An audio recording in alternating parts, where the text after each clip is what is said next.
eh, yang terakhir ini soal masih implementasinya adalah tadi kalau keterangan Pak Menko PMK ikut membagi-bagi pelinsos ya, entah yang mana saya tidak terlalu ingat. Yang kedua, Pak Menko Perekonomian juga itu beberapa kali, ini fakta persidangan itu terungkap di sini. Nah, kemudian sedangkan justru Ibu Mensos ini perannya sangat minimalis nih. Ada apa nih Bu Mensos?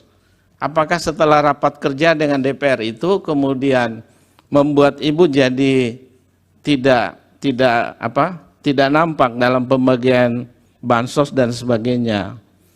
Nah, kemudian yang terakhir ini saya kalau tidak salah kemarin dari Paslon 01 yang mengungkap dalam persidangan bahwa Bapak Presiden itu 24 kali kunjungan ke daerah dengan membagi bansos.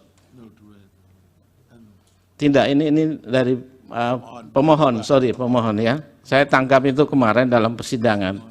Nah, pertanyaan saya adalah dalam teknis pembagian bansos ataupun pelinsos, apakah Pak Menko PMK, Pak Menko Perekonomian, selain Ibu Mensos, dan juga Pak Presiden itu boleh terlibat?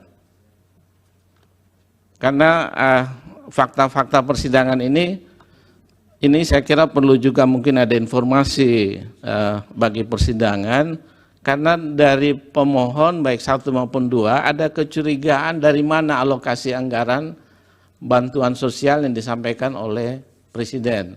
Download Tribun X sekarang, menghadirkan lokal menjadi Indonesia.